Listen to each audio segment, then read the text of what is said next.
So hello guys, welcome back to a new video.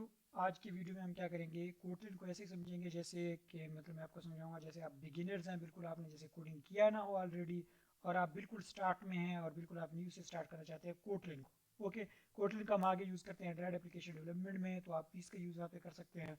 So Kotlin को हम बिल्कुल start से सीखना चाह रहे हैं। सो आपने क्या करना है, फर्स्ट ऑफ ऑल अगर आपके पास कोई भी आईडी इंस्टॉल नहीं है तो आप कोटलिन प्लेग्राउंड में आ जाएंगे। ठीक है, आप जैसे गूगल पे सर्च करेंगे तो आपके पास ये वाला स्क्रीन शो हो जाएगा। ओके, सो यहाँ पे हमारे पास एक फंक्शन बना हुआ है मेन फंक्शन के नाम से। आप इसको इस पे इतना कोई फोकस नहीं करेंगे, बस इतना सा याद रखेंगे कि जो भी हम कोड लिखेंगे वो हमारा कोड एग्जीक्यूट जो होगा वो इन दो करली ब्रैकेट्स के बीच में होगा। ओके, यानी कि हमें जो भी काम करना होगा, जो भी काम एग्जीक्यूटेबल बनाना होगा, कि जो भी काम हमारा वर्क करे उसको उस काम को हम क्या करेंगे, इस फंक्शन के अंदर लिख देंगे। ओके, इतना सा समझ आ गया। अब हम यहाँ पे कोडिंग के बारे में बात करते हैं, वेरिएबल्स के बारे में। यानी कि हमने काफ़ी सारा जो रियल जो ऐप सारे जो रियल ऐप्स हैं उनमें हर ऐप में हमें डाटा रिलेटेड काम करने पड़ते हैं। यानी कि हमारे पास कोई ना कोई डाटा तो आता ही है। यानी कि अगर हम स्टूडेंट का के लिए कोई ऐप बना रहे हैं तो उनमें स्टूडेंट का डाटा, उनके पेरेंट्स का डाटा, ये सारा डाटा हमें स्टोर करना पड़ता है। अब स्टूडेंट के डाटा में काफ़ी सारे और डाटा आ सकते हैं, लाइक उसका रोल नंबर, उसका क्लास नेम, उसके सेक्शन वगैरह। तो इन सारे डाटाज को हम कहाँ पे स्टोर करते हैं, उनको हम कहते हैं वेरिएबल्स। ओके, हम इन डाटा को वेरिएबल्स में स्टोर करते हैं, और जिस तरह का डाटा टाइप होता है वो हम उसी तरह के डाटा टाइप में उसका डाटा सेव कराते हैं। फॉर एग्जांपल अगर हम अब स्टार्ट करते हैं एक वेरिएबल स्टूडेंट के नाम से, ठीक है, जो स्टूडेंट का नेम है उसको हम कैसे स्टोर कराएंगे। फर्स्ट ऑफ ऑल जो वेरिएबल लिखने का यहाँ पे तरीका है कोटलिन में, वो है वेर लिखना। ठीक है, आप वेर लिख सकते हैं, वेर लिख सकते हैं। अब इन दोनों में डिफरेंस क्या है ये भी हम यहाँ आगे जान लेंगे। ओके, सो शुरू में हम क्या लिखेंगे, वेर लिख देंगे। अब आपने क्या करना है, पहले वेर लिखना है, फिर उस वेरिएबल का एक नाम रखना है। यानी कि जो भी आप डाटा स्टोर करना चाहते हैं उस तरह का लाइक आपका कोई नाम हो। यानी कि मैं अगर स्टूडेंट का नेम स्टोर करना चाह रहा हूँ तो मैं लिखूँ, बेहतर है कि मैं नेम लिख दूँ। ओके, हमने नाम लिख दिया। अब हम इक्वल प्रेस करके, ठीक है, वो वैल्यू असाइन कर देंगे जो इसको हमने जो इसको चाहिए। यानी कि यहाँ पे मैं अपना नेम दे देता हूँ, ठीक है, इशफाक। सो ये मैंने इशफाक कैसे दिया है, मैंने दो अपने क्या कहते हैं कोटेशंस के बीच में इशफाक लिखा है। अब ये जब हम स्ट्रिंग की बात करते हैं, ठीक है, तो जो भी स्ट्रिंग लिखते हैं हम, यानी कि स्ट्रिंग में क्या हो सकते हैं, आपका नाम हो सकता है, ठीक है, आपका एड्रेस हो सकता है, आपके बहुत कुछ हो सकता है। ठीक है, सो उनको हम क्या करते हैं, डबल कोटेशन में लिख देते हैं। ओके, यानी कि हमने अगर यहाँ पे अपना एड्रेस भी लिखना है तो भी हम क्या लिखेंगे, इसको अपने इसी तरह से डबल कोटेशन में लिखेंगे। यानी कि कोई भी हमने मल्टीपल कैरेक्टर्स या फिर कोई भी ऐसा डाटा जहाँ पे 1 2 3 भी आ रहे हो, इंग्लिश के भी सेंटेंस आ रहे हो, तो उन सब चीज़ों को हमने कहीं पे सेव कराना है तो उसको हम स्ट्रिंग में सेव कराते हैं। यानी कि तब हम क्या लिखते हैं कि डबल कोटेशन के बीच में उस डाटा को लिख देते हैं। ओके, सो मैं यहाँ पे स्टार्ट करता हूँ इशफाक लिख के, मैंने अपना नेम यहाँ पे लिख दिया इशफाक, और अब हमने इसको शो कराना है। ओके, सो हम यहाँ पे शो कराएंगे। सो यहाँ पे हम लिख देंगे प्रिंट, और प्रिंट एक हमारे पास फंक्शन रहता है जिसके थ्रू हम प्रिंट कर सकते हैं। सो प्रिंट लिख के पैरामीटर के अंदर मैं उस वेरिएबल का नाम पास कर दूंगा। अब ये हमारे पास वेरिएबल है, इसको मैं जब भी कॉल करूंगा क्या कर वो उसकी वैल्यू पिक करके उसको प्रिंट कर देगा। ओके, सो रन करते हैं इसको, और होप से ये जल्दी रन हो जाए। इसका वेट करते हैं। आप देख सकते हैं यहाँ पे इशफाक प्रिंट हो गया। ओके, सो ये हमने समझा अपना फर्स्ट डाटा टाइप के डाटा टाइप जो स्ट्रिंग है वो क्या है। अब हमने अगर स्टूडेंट का रोल नंबर सेव करना है तो उसको किस चीज़ में स्टोर कराएंगे, उसको हम बेहतर ये है उसको हम स्टोर करवाएं इंटीजर्स में। ठीक है, सो हम यहाँ पे लिखते हैं roll number, where roll number, और इक्वल्स में लिखता हूँ, अगर मेरा रोल नंबर 12 है तो मैं इक्वल लिख दूंगा 12। सो हमें यहाँ पे कहीं बताना नहीं पड़ रहा कि भाई क्या आप क्या हो, बस हम जैसे ही उसको वैल्यू असाइन करेंगे 12 अगर इसको मैंने असाइन कर दिया तो रोल नंबर क्या बन जाएगा, इंटीजर डाटा टाइप का एक वेरिएबल बन जाएगा। अगर सेम इसी को मैं एक स्ट्रिंग फॉर्म में प्रोवाइड कर दूंगा, यानी कि 12 कोटेशन में प्रोवाइड कर दूंगा, तो अब इस रोल नंबर का जो टाइप हो जाएगा वो एक स्ट्रिंग डाटा टाइप हो जाएगा। ओके, सो इतनी सी बात आपको समझ आ गया होगा। ओके, सो हम इसको ऐसे सिंपल सा रहने देते हैं, एक इंटीजर हमने ऐसे सेव करा लिया। अब हमें सेम एक क्या करना है, फ्लोट सेव करना है। यहाँ पे अब नेम प्रिंट कराना है, और अब हम नेम के बजाय अब यहाँ पे अपना रोल नंबर क्या कहते हैं प्रिंट करना चाहते हैं। सो रोल नंबर को प्रिंट कर लेते हैं। ठीक है, और ये क्या लिखा है, रोल नंबर एक इंटीजर है क्योंकि हमने इसमें 1 2 3 कोई भी सेव करवा दिया है। ओके, अब हम यहाँ पे फ्लोट वैल्यू सेव कराते हैं। यानी कि अगर आप सीजीपीए की बात करें, या आपकी यूनिवर्सिटी में जो मार्क्स आते हैं या फिर कहीं भी कोई भी मार्क्स ऐसा परसेंटेज आता है आपके पास, तो वो अक्सर फ्लोट में होते हैं, यानी कि डेसिमल पॉइंट्स में होते हैं। तो उसको हम कैसे स्टोर करेंगे, यानी कि मेरा अगर सीजीपीए की बात करें तो हम यहाँ पे लिख देते हैं 3.4, आखिर में मैं लिख दूंगा इसके एफ। अब इसे क्या हो जाएगा कि ये फ्लोट वैल्यू हो जाएगा। ओके, ये एक फ्लोट वैल्यू हो जाएगा, और अब इसको हम प्रिंट करते हैं सी जी पी ए ओके, अब इससे क्या होगा भाई, मतलब एक डिफरेंट टाइप ऑफ एक डाटा टाइप है जो कि हमने यहाँ पे जिसको हमने लिखा है, यहाँ पे मैंने इसका वेरिएबल का नाम गलत लिखा है, इसी वजह से यहाँ पे एरर आया हमारे पास। अब ये हमारे पास फ्लोट वैल्यू, तो हर हर वेरिएबल का अपना यूज़ है हर जगह पे। ओके, सो उसी के मुताबिक हमें उसको यूज़ करना पड़ेगा। ओके, सो यहाँ हमने बेसिक सीख लिया कि हमारे पास जो है ये सब कुछ क्या होता है। अब यहाँ पे हम ये क्या लेते हैं, इसमें ऐसा कुछ प्रिंट कर लेते हैं, कुछ इस तरह का लिखा है, my name is Mohammed Ishfaq, ठीक है, और my roll number is 12 and my CGPA current CGPA is 3.4, ठीक है। तो इस सब को कैसे प्रिंट करना है, एक ही प्रिंट सेक्शन के अंदर कैसे प्रिंट करेंगे। हाँ, हम प्रिंट नेम लिख के, अगर हम प्रिंट नेम लिखें और फिर हम इसको कॉपी करें और फिर लिखें प्रिंट रोल नंबर, तो इस तरह तो लिख सकते हैं, ठीक है। फिर हम यहाँ पे प्रिंट CGPA कर देंगे अगर, ठीक है, CGPA। ओके, तो इस तरह तो हम कर सकते हैं। यहाँ पे CGPA के मैंने स्पेलिंग गलत किया है मेरे ख्याल से। ओके, सो CGPA, ओके, अब इस तरह तो हम कर सकते हैं। अब इस तरह से भी एक इश्यू और आएगा, वो ये है कि देखो सारी चीज़ें मिक्स आ रहे हैं, यानी कि 12 जो रोल नंबर था वो आया है, फिर उसके साथ 3.4 भी लिखा है, बट ये चीज़ ख़राब है। अब इस चीज़ को हमने फिक्स कैसे कर सकते हैं, प्रिंट LN यूज़ कर सकते हैं, यानी कि जैसे ही इस वैल्यू को प्रिंट कर देगा वो लाइन को ब्रेक कर देगा। सो हर किसी के साथ मैं यहाँ पे प्रिंट LN यूज़ करूँगा। ओके, सो इससे क्या हो जाएगा, हमारे जो है ना लाइन जो है लाइन्स हैं वो ब्रेक होते जाएंगे। ओके, यहाँ पे सो मैंने यहाँ पे स्पेस रखा हुआ था, इसी वजह से ये स्पेस शो हो रहा है।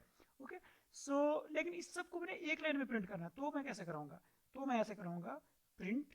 ओके, यहाँ पे मैं स्ट्रिंग फॉर्म में एक प्रिंट ऐसे लिख दूंगा, और फिर मैं क्या करूँगा, $साइन यूज़ करूँगा, ठीक है। अगर मुझे किसी वेरिएबल का नाम प्रिंट कराना है स्ट्रिंग में किसी वेरिएबल को नाम को बुलाना है, तो उस वेरिएबल से पहले मैं क्या करूँगा, $साइन लगा दूंगा। यानी कि अगर मैं इस तरह से भी नेम को प्रिंट करना चाहूँ तो मैं यहाँ पे नेम प्रिंट हो जाएगा, नेम में जो वैल्यू है वो प्रिंट हो जाएगा। अगर हम इसको बिना $साइन के करेंगे तो सिंपल नेम ही प्रिंट होगा। ओके, सो जैसे ही हम $साइन लगाते हैं तो उसको एज ए वेरिएबल मानता है और फिर उस वेरिएबल की वैल्यू ढूंढता है। ओके, सो अब यहाँ पे हम अपना पूरा एक स्ट्रिंग लिखते हैं, ठीक है, माई नेम, ठीक है, माई नेम इज, ठीक है।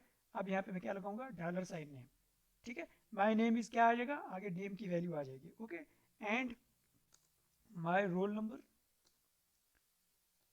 इज, अब मैं $साइन लगाऊंगा क्योंकि मुझे रोल नंबर के वैल्यू को कॉल करना है, सो रोल नंबर। ओके, इस तरह से हम सारी चीज़ों को कॉल कर सकते हैं। अब आप देख सकेंगे कि जो भी हमारा जैसे है हमारा माई नेम इज आया, उसके बाद इशफाक उसने कॉल किया क्योंकि हमने उसको $साइन प्रोवाइड किया था। जैसे रोल नंबर के साथ उसने किया 12 को कॉल किया क्योंकि रोल नंबर की वैल्यू जो है वो 12 ही था। ओके, सो अब आपको इतने तक यहाँ पे चीज़ों की समझ आ गई होगी।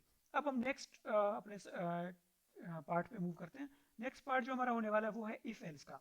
इफ एल्स क्या है, अब जैसे हम कोडिंग में होते हैं हमारे पास काफ़ी सारे कंडीशंस आते हैं जहाँ पे हमें या एक कंडीशन चूज़ करना था या दूसरा कंडीशन चूज़ करना होता है। तो इस तरह के काफ़ी सारे हमारे पास चीज़ें आते हैं, ठीक है। यानी कि अगर आप एक ई कॉमर्स ऐप की बात करें तो यूज़र क्लिक कर सकता है कैश ऑन डिलीवरी पे, यूज़र क्लिक कर सकता है डेबिट कार्ड पे। अगर डेबिट कार्ड पे क्लिक करता है तो हमें उससे डेबिट कार्ड की डिटेल मांगेंगे, अगर कैश ऑन डिलीवरी पे करता है तो हम उससे डिटेल नहीं मांगेंगे।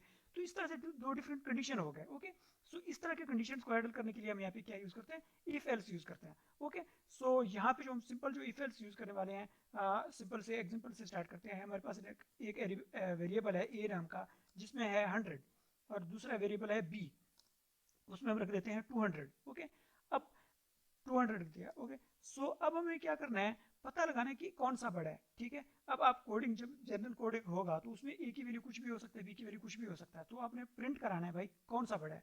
सो उसमें कंडीशन लगेगा इफ, ठीक है, हम इफ को ऐसे लिखेंगे और उसके बाद छोटे ब्रैकेट्स यूज करेंगे। अब इस छोटे ब्रैकेट्स के अंदर हमें क्या प्रोवाइड करना होता है, एक बूलियन प्रोवाइड करना होता है, यानी कि कुछ ऐसा कंडीशन जिसका जवाब ट्रू है या फॉल्स है। ओके, उसके बाद हम यहाँ पे यूज करते हैं दो कर्ली ब्रैकेट्स। अब यहाँ पे हमने कंडीशन लगाना होता है। अब यहाँ पे जो कंडीशन है हम ये चाहते हैं कौन सा बड़ा है, तो वो कंडीशन क्या ही हो सकता है कि ए ग्रेटर देन बी, ठीक है। ए ग्रेटर देन बी एक क्या है, यानी कि अगर ए में है 100 बी में है 200, तो मतलब इसका जवाब या तो ट्रू आएगा या फॉल्स आएगा, है ना। तो इसका जो जवाब, अब यहाँ पे वैल्यूज को देख के हम अगर देखें तो इसका जो वैल्यू है वो, इसका जो जवाब है वो फॉल्स आएगा। तो जैसे ही अगर इफ का यहाँ पे कंडीशन ट्रू होता है, यानी कि हम अगर मान लेते हैं इसका वैल्यू 2 है इसका 100 है, तो जैसे ही इसका वैल्यू ट्रू हो जाता है, ये कंडीशन ट्रू हो जाता है हमारे लिए, तो जो इफ की जो ये बॉडी है ये एग्जीक्यूट होगा। ओके, जो भी कुछ काम कराने आगे हमने इसके ट्रू होने पे, तो वो हम यहाँ पे करेंगे। सो यहाँ पे अगर हम कराते हैं प्रिंट, ठीक है, print print is greater than than B. Okay, so यहाँ पे हमें इसको रन करा लेते हैं। आप देख पाएंगे कि ए इज ग्रेटर देन बी लिखा आ गया है, क्योंकि ए ये कंडीशन हमारा ट्रू हो गया। लेकिन अगर हम करते हैं ए की वैल्यू कम और बी की ज्यादा, यानी कि फिर इस कंडीशन में ये कंडीशन फॉल्स हो जाएगा। तो आप देख पाएंगे कुछ भी प्रिंट नहीं हुआ। क्यों? क्योंकि ये कंडीशन ट्रू ही नहीं हुआ और कोई प्रिंट का कमांड नहीं था। तो अब यहाँ पे हम स्टार्ट करेंगे एल्स से। ओके, जैसे ही कोई इफ का कंडीशन फेल होगा चलने में, ठीक है, तो एल्स कहेगा मैं चलूंगा भाई। ओके, यानी कि एल्स यहाँ पे जैसी ना चला, इफ जैसी ना चला तो ये एल्स चल जाएगा। ओके, अब ऑब्वियसली इसी तरह से है, अगर प्रिंट क्या कहते हैं ए अगर ग्रेटर देन बी नहीं है, तो ऑब्वियसली सिंपल सी बात है, फिर इसका मतलब ये है कि बी ग्रेटर है ए से। ठीक है, एल्स केस यही होगा ना, अगर ए नहीं है ग्रेटर से बी से, तो बी ग्रेटर होगा ए के। ओके, सो रन करके देख लेते हैं हम। अब आप देख सकते हैं कोई सा एक तो रन होगा ही। ठीक है, हम बी ग्रेटर देन था ए से, जैसे यहाँ पे है A is greater than B, यानी कि 100 is greater than 200, no false हो जाएगा। फिर ये एल्स केस बुला, एल्स ब्लॉक को चला लेगा। अब यहाँ पे हम एक और काम भी कर सकते हैं, हम ए और बी प्रिंट करने की बजाय ए से पहले हम क्या लगाएंगे, डॉलर साइन लगा देंगे, बी से भी पहले डॉलर साइन लगा देंगे। सेम यहाँ पे हम करेंगे, ताकि जो भी वैल्यू हैं वो वैल्यूज हैं, ताकि यूजर को अच्छे से समझ आए। यानी कि अब जो भी आएगा, अब ऐसे लिखाएगा 200 is greater than, 200 is greater than 100। Okay, so अब हमारे पास काफी क्लियर तरीके से आंसर आ रहा है। ओके, अब हम एक सिंपल एग्जांपल और ले लेते हैं इफ एल्स का।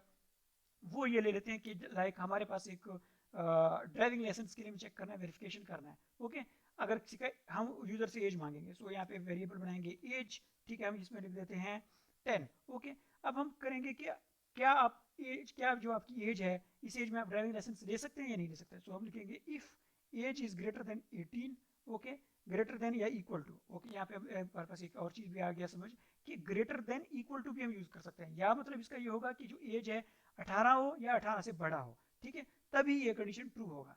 ठीक है, और एल्स केस में तब जाएगा जब ये कंडीशन फॉल्स हो जाएगा। ओके, सो यहाँ पे हम प्रिंट करा देंगे, अगर उसका एज ग्रेटर है या 18 से या 18 से ज्यादा है, तो हम क्या करेंगे, yes you can apply for driving licence. Okay, और सेम यहाँ पे हम एल्स केस में करेंगे, सॉरी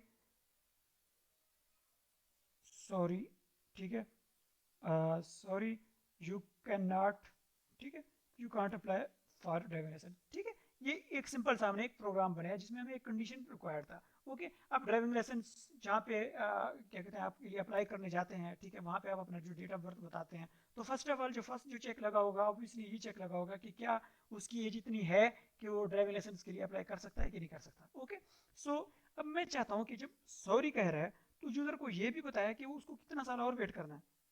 सो अब यहाँ पे लिख देते हैं sorry please wait for, wait for कितनी ईयर है ना, कितनी ईयर के लिए वो यूजर अब वेट करे। तो उसके लिए मैं लिखूंगा अपना डॉलर साइन। ठीक है, अब मैं क्योंकि मैंने इसके अंदर एक्सप्रेशन लिखना है, तो मैं यहाँ पे करली ब्रैकेट्स भी यूज करूंगा। एक्सप्रेशन से मुराद ये है कि मैंने स्ट्रिंग के बीच कोई कोई मेथड, कोई मतलब एक्सप्रेशन करना है, यानी कि कोई सोल्यूशन फाइंड करना है।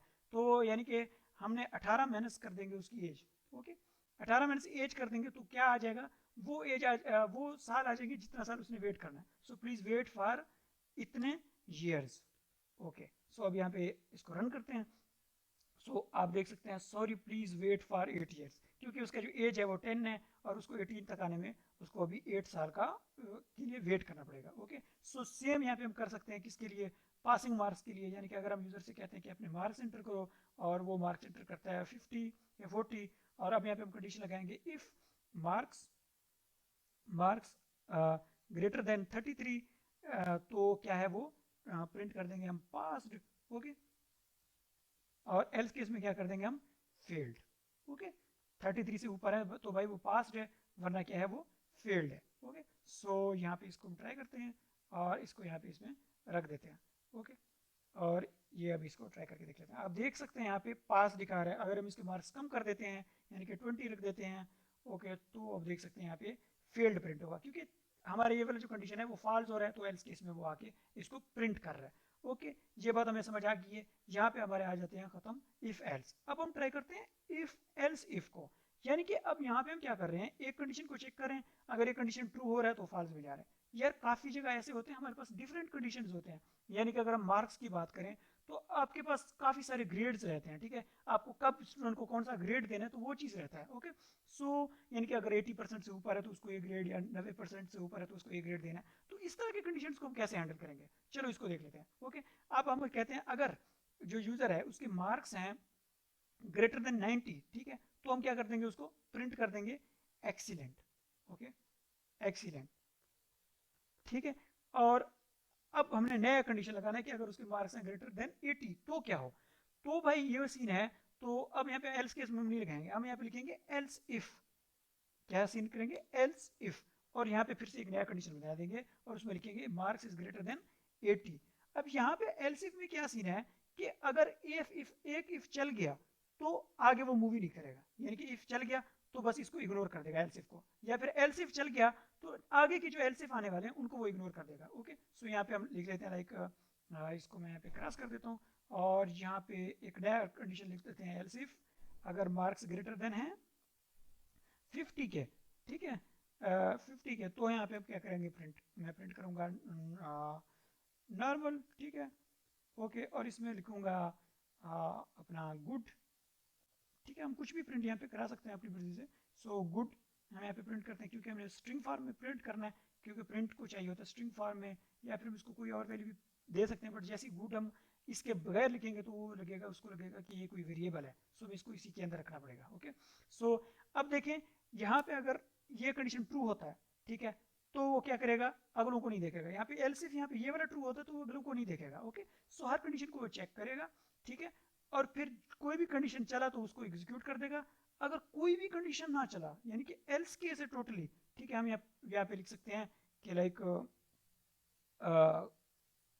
कि उसने मार्क्स, या फिर कुछ भी हम लिख सकते हैं, यानी कि यहाँ पे कुछ और तरह के, यानी कि एक यूजर, यानी कि हमने यहाँ पे अगर 100 मार्क्स तक की लिमिट रखी हुई है तो वो एंटर करता है 200 मार्क्स, तो मतलब एल्स केस में आ जाना चाहिए। तो इस तरह का आप एल्स केस में जो हैंडल करना चाहते हैं वो आप यहाँ पे हैंडल कर सकते हैं। ओके, सो हम यहाँ लिखते हैं सॉरी, ठीक है, सॉरी लिख देते हैं। ओके, अब ये सारों को चेक करेगा और जो भी चला इनमें से उसको चलाएगा, वरना अगर कोई भी ना चला तो उसको एल्स को चला देगा। ओके, सो यहाँ पे हम रन कर देते हैं, उसके मार्क्स हैं ग्रेटर देन 20। ओके, यहाँ पे हमें कोई पे मिस्टेक किया है, मार्क्स लिखा है जो कि मार्क लिखा है जिसको मार्क्स लिखना चाहिए था। ओके, सो सॉरी आया है, क्यों भाई, क्योंकि हमने 20 के लिए कोई लगाया नहीं है एल्सिफ। सो 20 से ग्रेटर के हम यहाँ पे लगा देते हैं एक कंडीशन, अगर उसके ग्रेटर देन है 33 से तो वीक वीक मार्क्स, ठीक है, और अगर उसके ग्रेटर देन है फिर 0 से, ठीक है, ग्रेटर देन इक्वल है 0 से, तो इसका मतलब है failed.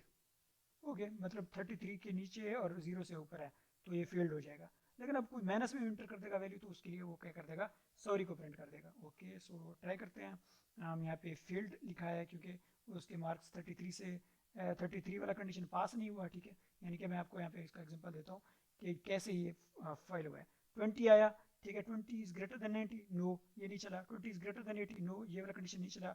20 is greater then 50, no ये कंडीशन नहीं चला। 20 इज ग्रेटर देन 33, नो ये नहीं चला। हाँ, 0 से ज़्यादा है तो ये फेल्ड कर देगा। अब क्योंकि हम यहाँ पे लिख देते हैं -1, तो -1 तो कोई मार्क्स ना हुए तो उसके लिए वो सॉरी लिख देगा, उसके लिए हमारा एल्स केस एग्जीक्यूट हो जाएगा। ओके, सो इस तरह से हम इन चीज़ों को हैंडल कर सकते हैं एल्स इफ के ज़रिए। ओके, अब यहाँ पे अगर हमें जानना है 2 नंबर्स हैं हमारे पास या 3 नंबर्स हैं, उनमें से मैक्सिमम नंबर कौन सा है, यानी कि पहले हमने 1 नंबर का चेक, 2 नंबर का चेक किया था कि उन दोनों में कौन सा मैक्सिमम है। अब अगर हमने चेक करना है 3 नंबर्स का, यानी कि हमारे पास वेरिएबल है a इज इक्वल टू 10, ठीक है, सेम वेरिएबल है हमारे पास b इज इक्वल टू 30 और हमारे पास वेर c इज इक्वल टू है 15। तो कौन सा बड़ा है ये चेक करना है अब हमें। ओके, सो ये कैसे चेक करेंगे भाई, एक कुछ ऐसा कंडीशन लगाना पड़ेगा, हाँ इफ एल्स को ही, एल्स इफ को ही यूज करना पड़ेगा, बट यहाँ पे कुछ एक चीज और आ जाएगा। हमने 2 डिफरेंट कंडीशन चेक करना है कि ए ग्रेटर हो बी से और ए ग्रेटर हो सी से, यानी कि ए ग्रेटर देन बी। अब यहाँ पे और एक कंडीशन लगाना है कि and A must be greater than C, so उसके लिए हम क्या करेंगे एंड, ठीक है, तो ये निशान या और लिखेंगे ए ग्रेटर देन सी, ठीक है। अगर ये इस तरह से है तो इसका मतलब ये है कि ये दोनों कंडीशन का ट्रू होना अब लाजिम हो चुका है। अगर ये दोनों कंडीशन ट्रू होंगे तो तभी ये इफ चलेगा, वरना क्या कर देगा, इसको स्किप कर देगा और एल्स इफ को चलाएगा। सो यहाँ पे अगला कंडीशन होगा B is greater than A and B is greater than C. Okay, so ये एल्स इफ चला देगा। अगर एल्स इफ है अपना यहाँ पे आएगा तो यहाँ पे लगाएंगे अगर सी ग्रेटर देन है ए के एंड सी ग्रेटर देन है बी के, तो ये वाला कंडीशन चलेगा। ओके, सो यहाँ पे ट्राई कर लेते हैं, प्रिंट करेंगे। यहाँ पे हम लिखेंगे A is greater. Okay, A is greater, और हर के लिए यहाँ पे हर किसी के लिए प्रिंट कर देंगे। यहाँ पे करेंगे बी इज ग्रेटर और यहाँ पे करेंगे सी इज ग्रेटर। ओके, अब मैं आपको यहाँ पे चीज़ एक और भी समझा देता हूँ। वो ये है कि जैसे हम इसको रन करेंगे तो यहाँ पे बी इज ग्रेटर है क्योंकि बी की वैल्यू सबसे ज़्यादा हाई है, तो ये बी ग्रेटर हो गया। बट यहाँ पे एक और चीज़ है, वो है एंड। अब इसी तरह का एक और चीज़ है, उसको कहते हैं आर। ठीक है, जैसे हम ये दोनों मार्क लगाएंगे, इसका मतलब है आर। इसका मतलब ये है कि या ये कंडीशन ट्रू हो जाए या ये कंडीशन ट्रू हो जाए, कोई भी कंडीशन ट्रू हो जाएगा वो इसको रन कर देगा। बट जो एंड है वो कहते हैं दोनों कंडीशन का ट्रू होना लाजिम है। ओके, सो इस तरह से है ये इफ और एल्स इफ है। ठीक है, और बाकी करते हैं हम इंशाल्लाह नेक्स्ट पार्ट में। होप सो आपको इफ एल्स इफ क्लियर हो गए होंगे। Thank you for watching. Next video मिलते हैं। अल्लाह हाफिज़।